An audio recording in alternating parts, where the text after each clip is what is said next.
بسم اللہ الرحمن الرحیم۔ السلام علیکم، ہمارے چینل میں خوش آمدید۔ آئیے سنتے ہیں آج کی کہانی۔ کوئی اسے کملا کہتا تھا تو کوئی جلا۔ لوگ اسے پاگل سمجھتے تھے، لیکن میں جانتا تھا کہ وہ پاگل نہیں۔ پاگل تو وہ لوگ ہیں جو اسے پاگل سمجھتے ہیں۔ اس کا نام ممتاز عرف تاجی تھا، مگر گاؤں میں تاجی سدھو جلے کے نام سے مشہور تھا۔ لوگ بھی اپنی جگہ ٹھیک تھے، کیونکہ اسے لوگوں کی طرح چالاکیاں نہیں آتی تھیں۔ نہ اسے دوسروں کو دھوکہ دینا آتا تھا، نہ ہی اس نے کبھی خود کو نیک پرہیزگار ثابت کرنے کی کوشش کی تھی، اور ایسے لوگ دنیا والوں کی نظر میں پاگل ہی ہوتے ہیں۔ ممتاز کی عمر یہی کوئی 24-25 سال ہوگی۔ میرے محلے میں اپنی بوڑھی ماں کے ساتھ ایک کمرے کے مکان میں رہتا تھا۔ بچپن سے ہی دایاں ہاتھ اور پاؤں کمزور تھا، جس کی وجہ سے چلنے اور کام کرنے میں مشکل ہوتی تھی، مگر پھر بھی کچھ نہ کچھ کرتا۔ کبھی کسی کی بکریاں چراتا تو کبھی لوگوں کے کوئی چھوٹے موٹے کام کرتا۔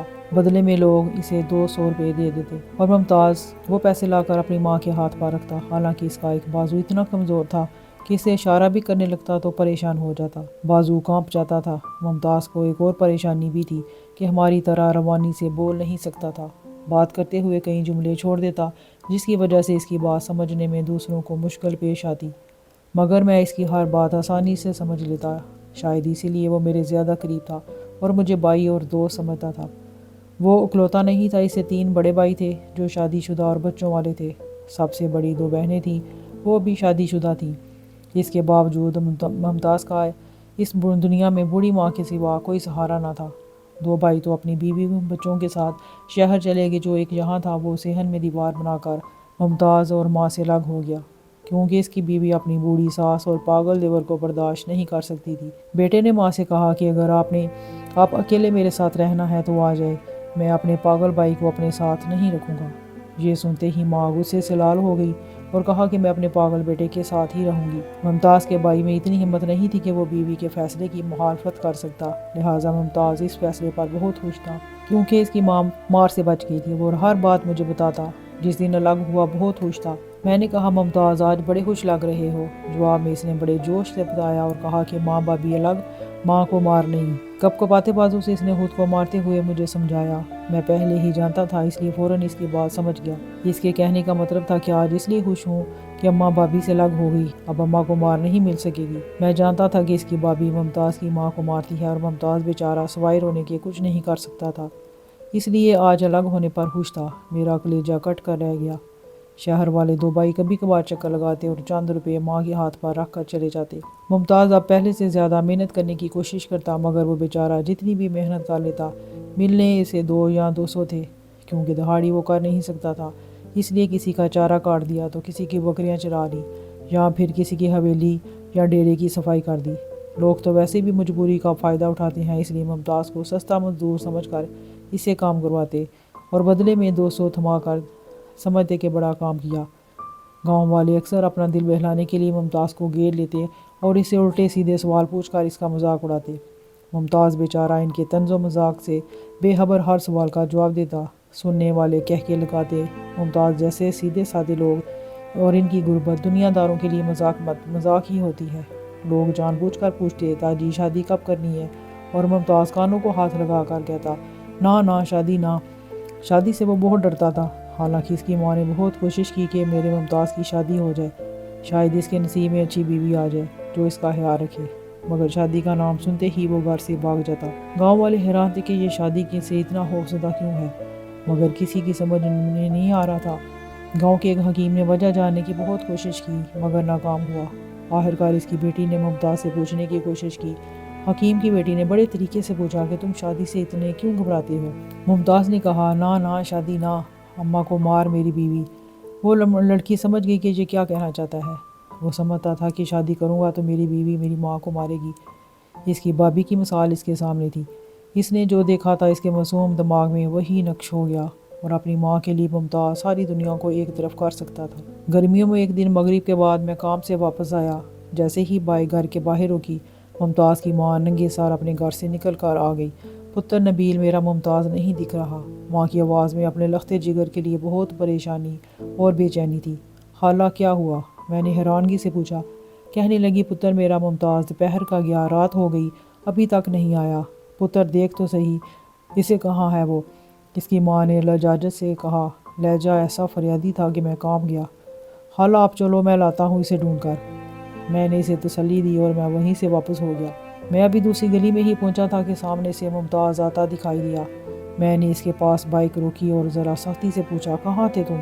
اس کے کپڑے گوبر اور مٹی سے بھرے ہوئے تھے اور اس میں گوبر کی بو آ رہی تھی۔ میں نمبردار کا کام، اس نے خوشی سے لرزتی آواز میں کہا۔ میں بائک سے اتر گیا اور اس کے کاندھے پر شفقت سے ہاتھ رکھ کر کہا، کام کر لیتا لیکن ماں کو تو پتا کر جاتا۔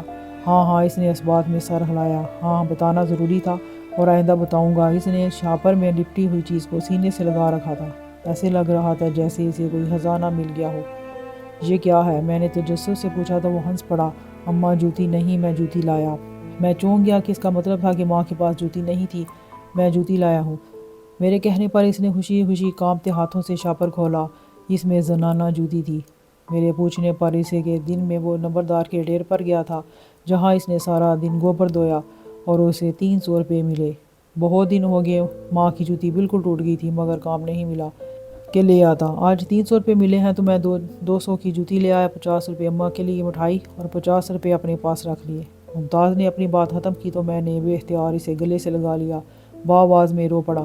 پھٹے پرانے کپڑوں سے اتنی گوبر کی بدبو مجھے مشک اور عنبر جیسی لگنے لگی۔ کاش ممتاز ہم تیری طرح پاگل ہوتے، میں نے اس کے ماتھے پر بوسہ دیتے ہوئے حسرت سے کہا۔ ممتاز کو میری بات سمجھ نہ آ سکی لیکن گلے لگانے پر وہ خوش ہوا اور اسے داد سمجھا۔ اسے یقین ہو گیا تھا کہ اس نے اچھا کام کیا ہے۔ میں نے اسے بائک پر بٹھایا اور اپنی گلی میں جا پہنچا۔ ممتاز کی ماں ابھی بھی دروازے پر کھڑی تھی۔ ممتاز جیسے ہی نیچے آیا وہ بھاگی آئی، اسے سینے سے لگا کر رو پڑی، میرا سونا پتر کہاں چلا گیا تھا تو؟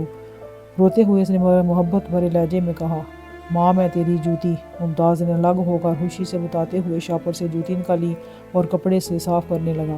خود کانپتے ہاتھوں سے اپنی ماں کے پیروں میں پہنا دی۔ اس کی ماں حیرانگی سے دیکھتی رہی اور پھر ممتاز کو دوبارہ سینے سے لگایا اور بولی، صدقے جائے تیرے پتر، کاش میرے سارے پتر تیرے جیسے ہوتے یا پھر وہ ہوتے ہی نہ۔ ممتاز کی ماں کے یہ الفاظ مجھے لرزا گئے تھے۔ میں کام کر رہ گیا تھا۔ مجھے اس کے دوسرے بیٹوں کی بد نصیبی پر رونا آ رہا تھا اور ممتاز کی قسمت پر رشک۔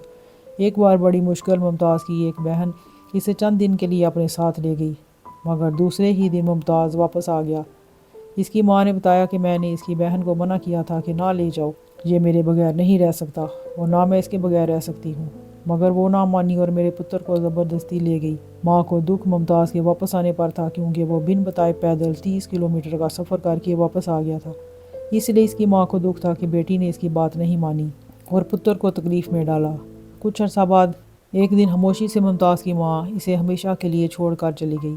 ممتاز کے لیے قیامت قائم ہو چکی تھی کیونکہ دنیا میں اس کا واحد مخلص سہارا چلا گیا۔ مجھے بھی اس کی ماں کے مرنے کا دکھ تھا مگر سب سے زیادہ دکھ ممتاز کو تھا۔ وہ اکیلا رہ گیا تھا، اسے کوئی پوچھنے والا نہیں تھا۔ میں ممتاز کے گھر گیا تو مجھے آتا دیکھ کر ممتاز اٹھ کر میرے پاس آنے لگا۔ جو ہی 2 قدم چلا تو ٹھوکر کھا کر گر پڑا۔ میں بھاگ کر اس تک پہنچا اور سینے سے لگا کر رویا۔ ہم دونوں پھوٹ پھوٹ کر روئے تھے۔ وہ ایک دکھ پر رو رہا تھا اور میں اس کے، کیونکہ اس کے نصیب میں اب ٹھوکریں ہی رہ گئی تھیں۔ اس کی ماں کو دفنایا گیا تو ممتاز قبر سے لپٹ کر اس دردناک آواز سے رویا کہ سننے والوں کے کلیجے ہل گئے۔ اس کے منہ سے فقط اماں اماں کے الفاظ نکل رہے تھے اور سسکیاں وہ ٹھیک سے بول بھی نہیں لے رہا تھا۔ اپنے غم لفظوں میں بیان کر سکتا میں مگر اس کی ماں کہنے پر میں چھپا ہوا غم دل چیر رہا تھا۔ سب ایک ایک کر کے قبرستان سے چلے گئے، وہاں صرف میں اور ممتاز رہ گئے۔ میں کچھ دیر بیٹھا رہا اور اسے جی بھر کے رونے دیا، پھر جیسے تیسے اسے اٹھا کر گھر لے آیا۔ رات کو بڑی مشکل سے میں نے اسے چند نوالے کھلائے پھر اسے سلا دیا۔ مجھے اپنا وعدہ نبھانا تھا جو میں نے ممتاز کی ماں سے کیا تھا۔ ایک بار اس کی ماں نے مجھ سے کہا تھا کہ نبیل پتر، زندگی کا کوئی بھروسہ نہیں، اگر مجھے کچھ ہو گیا تو بعد میں میرے پتر کا خیال رکھنا۔ پتر میں غریب ہوں، دعا کے سوا تمہیں کچھ نہیں دے سکتی، اللہ تمہیں اس کا اجر دے گا۔ اگلی صبح میں ممتاز کے پاس گیا، وہ رو رہا تھا۔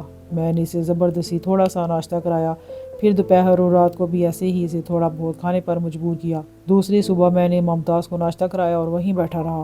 وہ اب کچھ بہتر نظر آ رہا تھا۔ اس نے ناشتہ کیا اور ہاتھ پکڑ کر چوم لیا۔ بھائی اماں آئی رات، اس کی آنکھوں میں چمک سی ابھر آئی۔ اماں رات ہوا میں آئی تھی، میں نے جملہ مکمل کیا۔ ہاں ہاں، اس نے زور زور سے سر ہلایا۔ اچھا کیا کہہ رہی تھی؟ میں نے اس کا دل بہلانے کی غرض سے پوچھا۔ اماں ٹھیک نہیں، اس کی آنکھوں میں آنسو آ گئے۔ ٹھیک نہیں کیوں؟ میں نے حیرانگی سے پوچھا۔ مجھے یاد کرتی، میں بھی یاد کرتا، اماں بہت یاد کرتی ہے، میں بھی اماں کو یاد کرتا ہوں۔ مجھ سے بولا نہیں گیا، میں نے شفقت سے اس کے سر پر ہاتھ رکھ دیا۔ تیسرے دن ممتاز عرف تاجی جلا اس عقل مند اور سیانی دنیا کو چھوڑ کر اپنی ماں کے پاس چلا گیا۔ صبح میں اسے ناشتہ دے کر اپنے کام پر چلا گیا تھا۔ دوپہر کو گھر سے پیغام آیا کہ ممتاز فوت ہو گیا ہے۔ میں ساکت رہ گیا، اتنی جلدی؟ میں نے سوچا، پھر یاد آیا کہ وہ تو ماں کے بغیر ایک دن سے زیادہ نہیں رہ سکتا تھا۔ آج تو پھر تیسرا دن تھا۔ ممتاز کو دفنا کر میں کافی دیر وہاں کھڑا رہا۔ دونوں ماں بیٹے کی قبر ساتھ ساتھ تھی۔ میں سوچ رہا تھا کہ آج ممتاز کو بھی چین مل گیا ہوگا اور اس کی ماں کی بے چین روح کو بھی۔ ممتاز کے الفاظ "اماں ٹھیک نہیں"، کیا یہ مطلب تھا کہ مرنے کے بعد بھی اس کی ماں کی روح اپنے سیدھے سادے بیٹے کے لیے تڑپ رہی تھی؟ کیونکہ وہ جانتی تھی کہ بیٹے ماں کے سگے نہ ہو سکے تو بھائی کیا ہوں گے۔ اماں ان پڑھ ہونے کے باوجود رشتوں کی جمع تفریق سے بخوبی واقف تھی۔ ویسے بھی یہ پاگل دنیا ممتاز جیسے لوگوں کے قابل ہی نہیں تھی۔ دوستو، ایسی ہی سبق آموز کہانیوں اور سچے واقعات کو سننے کے لیے ہمارے YouTube چینل کو سبسکرائب کر لیجئے گا۔ انشاءاللہ ملاقات ہوگی ایک نئی کہانی کے ساتھ۔ اپنا بہت خیال رکھیے گا۔ تب تک اللہ نگہبان۔